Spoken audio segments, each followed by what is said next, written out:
ভার্সিটির মাঠে ইরফান স্যার দাঁড়িয়ে রয়েছে, যার রাগী দৃষ্টি আর গম্ভীর লোক দেখে জেরিন ভয় পেয়ে যায়। প্রিয়ন্তী আর মেহুল দূরে দাঁড়িয়ে মিটমিট করে হাসছে। আজ প্রায় 3 দিন পর জেরিন ভার্সিটিতে এসেছে। এতদিন ভার্সিটিতে না আসার কারণ ইংরেজি পরীক্ষা। জেরিন ইরফান জমের মতো ভয় পায়, আর থেকে বেশি ভয় পায় ইংরেজি সাবজেক্টে, যার কারণে যতবার ইংরেজি পরীক্ষা হয় ততবার সে কোনো অজুহাত দিয়ে ক্লাস মিস করে। কিন্তু ইরফান জেরিনের এমন চালাকির কথা জানে, যার জন্য সে জেরিন ভার্সিটিতে না আসা অবধি পরীক্ষা নেয় নাই। ইরফান শান্ত আর মিষ্টি স্বরে বলে, জেরিন আজ 3 দিন ধরে ভার্সিটিতে আসো নাই কেন? তুমি কি অসুস্থ জেরিন? ইরফানের এমন শান্ত কণ্ঠে শুনে জেরিন অবাক হয়। তার সাথে রাগ না করে, ধমক না দিয়ে এত মিষ্টি করে কথা বলছে ইরফান।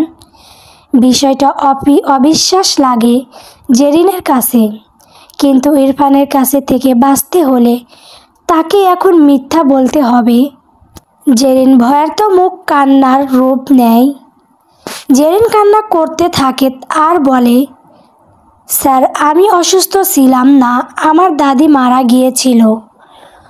ও দাদি গো, তুমি কই গো? দাদি নাই নাই গো।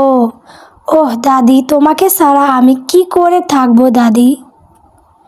জেরিনের কথা শুনে ইরফানের মুখে বিরক্তির ছাপ ফুটে ওঠে।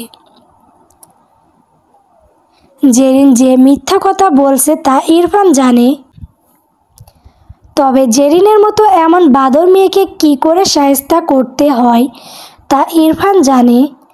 ইরফান বলে, জেরিন 7 দিন আগে না তোমার দাদি মারা গিয়েছিল, তবে আজ আবার কি করে মারা গেলেন উনি? মৃত মানুষ কি জীবিত হয়ে আবার মারা যেতে পারে? ইরফানের কথা শুনে জেরিন থতমত খেয়ে যায়।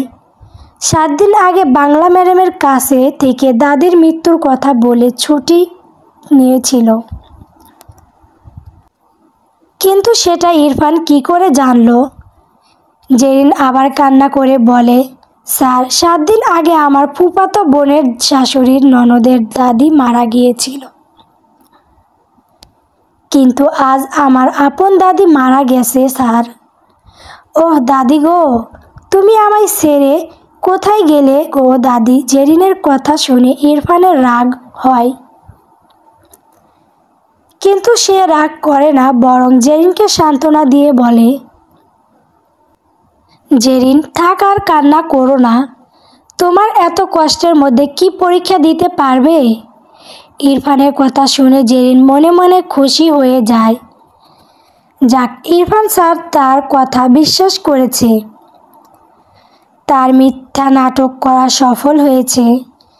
জেরিন কান্না করতে থাকে আর বলে, স্যার 3 দিন ধরে কান্না করে আমার মানসিক অবস্থা এখন অনেক খারাপ।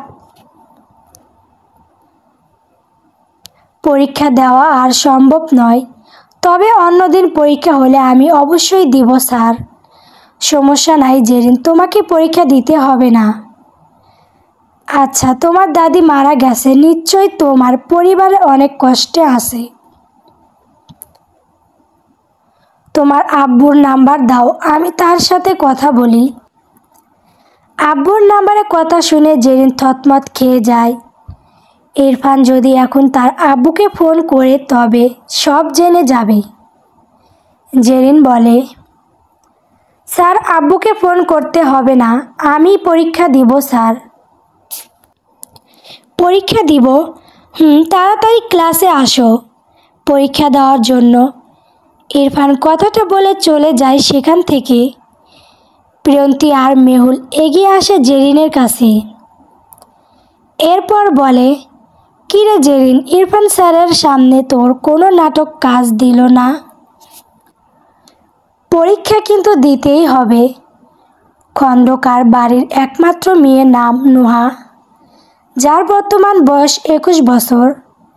নাজমুল খন্দকার নুহার বাবার শহরে অন্যতম ধনী ব্যক্তির মধ্যে একজন। ছোটবেলা থেকে নুহা টাকা পয়সা আর অভিজাত্যের মধ্যে বড় হয়েছে। নুহা শহরের মেয়ে হওয়ার ফলে যে যথেষ্ট মডার্ন, সুন্দরী আর শিক্ষিত। নুহার বিষয়ে এই সকল তথ্য সকলে জানে, কিন্তু এর আড়ালে রয়েছে নুহার এক ভিন্ন রূপ, যা এখন অবধি তার মা ছাড়া অন্য কেউ জানে না। খন্দকার বাড়ির নুহার জন্য বরাদ্দকৃত এক রূপে সে বসে আছে। তার হাতে থাকা ল্যাপটপে গভীর মনোযোগ দিয়ে কাজ করছে। প্রায় 5 মিনিট পর নুহার কাজ সম্পূর্ণ হয়। তার মুখে বিজয়ের হাসি ফুটে ওঠে। নুহা কাজ শেষ করার পর তার ফোনে এক অপরিচিত নাম্বার থেকে কল আসে। নুহা যা দেখে পৈশাচিত হাসি দেয়। এরপর ফোন রিসিভ করে। ফোনের অপর পাশ থেকে একজন অপরিচিত কণ্ঠ শোনা যায়।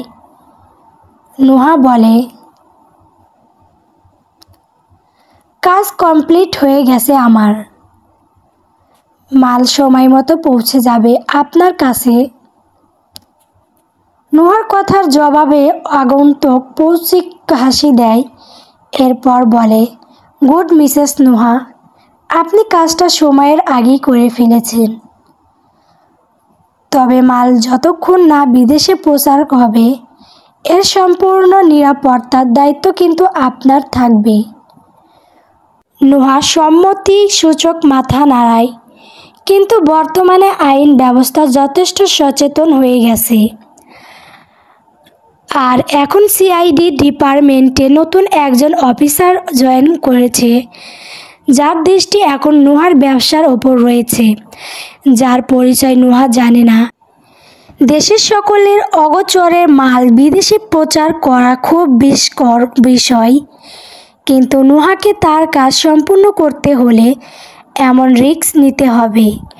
নুহা আত্মবিশ্বাসের সাথে বলে, অবশ্যই। যতদিন মাল বিদেশে পাচার না হচ্ছে, ততদিন মালের সকল দায়িত্ব আমার থাকবে। এর সম্পূর্ণ সুরক্ষা নিশ্চিত করব আমি। নুহা কথা শুনে আগন্তুক ব্যক্তি খুশি হয়ে যায়। তার ব্যাংক অ্যাকাউন্টে কাজের অর্ধেক টাকা পাঠিয়ে দেয়। প্রায় 30 মিনিট পর নুহা রুম থেকে বের হয়ে যায়। সিঁড়ি দিয়ে নিচে নেমে দেখে তার মা বাবা ড্রয়িং রুমে বসে আছে। নুহা তাদের কাছে যায়। নুহা বলে, good morning mom dad. Nazmul সাথে ঘড়ির দিকে তাকিয়ে দেখে ঘড়িতে তখন দুপুর 12টা বাজে।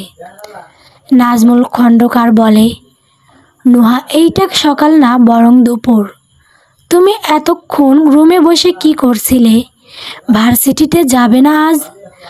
আব্বু, আজ ভার্সিটিতে যাব না। সকাল থেকে শরীরে জ্বর জ্বর লাগছে, কাল যাব। নাজমুল খন্দকার নুহাকে কিছু বলতে যাবে, তার আগে তার ওয়াইফ শাইলা বেগম তাকে থামিয়ে দেয়। শাইলা বেগম বলে, নাজমুল, নুহা যখন অসুস্থ তখন ওর আজ ভার্সিটিতে যাওয়ার দরকার নাই। আজ এত পড়াশোনা করে কি হবে? আসল কথাটা টাকা রোজগার করা। আমার মেয়ে ঘরে বসে যা টাকা রোজগার করে, তা সারা জীবন মানুষ পড়াশোনা করে না কষ্ট করেও পারবে না। নাজমুল সাহেব আর কথা বাড়ায় না। তার হাতে থাকা একটা ছবি নুহার দিকে এগিয়ে দেয়। নুহা তার বাবার হাত দেখে ছবি নেয়, যা ধ্রুব ছবি ছিল। নুহা ছবিতে থাকা ধ্রুবকে দেখে মুগ্ধ দৃষ্টিতে তার দিকে তাকিয়ে দেখে। নাজমুল খন্দকার বলে, নুহা, ওর নাম ধ্রুব চৌধুরী, শহরের সবচেয়ে ধনী ব্যবসায়ী একমাত্র ছেলে, বিদেশ থেকে পড়াশোনা করে এসেছে। ঘটক ওর সাথে তোমার বিয়ের প্রস্তাব নিয়ে এসেছে। এখন তোমার কি সিদ্ধান্ত? বাবার কথা শুনে নুহা ছবির দিকে তীর্যক দৃষ্টি দেয়। ধ্রুবর সুদর্শন চেহারা, ড্রেসিং লুক দেখে প্রথম দেখায় নুহা প্রেমে পড়ে যায়। কিন্তু নুহা বলে, ড্যাড, আমার বিয়ের বিষয়ে সিদ্ধান্ত নিতে কয়েকদিন সময় লাগবে।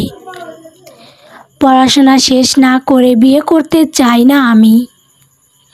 নুহার কথা শুনে শাইলা বেগম বলে, নুহা, বিয়ের পর তুমি পড়াশোনা করবে, সমস্যা কোথায়? ধ্রুবর সাথে বিয়ে হলে তুমি সুখে থাকবে, তাই এই বিয়েতে তুমি রাজি হয়ে যাও নুহা। শাইলা বেগমের কথা শুনে নুহা রাগী দৃষ্টিতে তার মায়ের দিকে তাকায়। শাইলা বেগম চোখ দিয়ে ইশারা দেয় যাতে নুহা ধ্রুবকে বিয়ে করতে রাজি হয়ে যায়। নাজমুল সাহেব বলে, নুহা, তুমি কি আমি ঘটককে না করে দিব? নুহা ধ্রুবর ছবির দিকে একবার দেখে এরপর তার মায়ের চোখের দিকে। নুহা বাধ্য হয়ে বলে, আম্মু, তুমি ঘটককে হ্যাঁ বলে দাও, আমি ধ্রুবকে বিয়ে করতে রাজি। নাজমুল খন্দকার নুহার কথা শুনে খুশি হয়, কারণ উনিও চান ধ্রুবর সাথে নুহার যাতে বিয়ে হয়। নাজমুল খন্দকারের ব্যবসা বর্তমানে লসে যাচ্ছে। যদি এখন চৌধুরী পরিবারের সন্তানের সাথে তার মেয়ের বিয়ে হয়, তবে সে চৌধুরী কোম্পানির সাথে নতুন ডিল সাইন করতে পারবে আর মার্কেটে তার সুনাম বৃদ্ধি পাবে। নাজমুল সাহেব ড্রয়িং রুম থেকে উঠে পড়ে, এরপর ঘটককে ফোন করতে যায়। চলবে।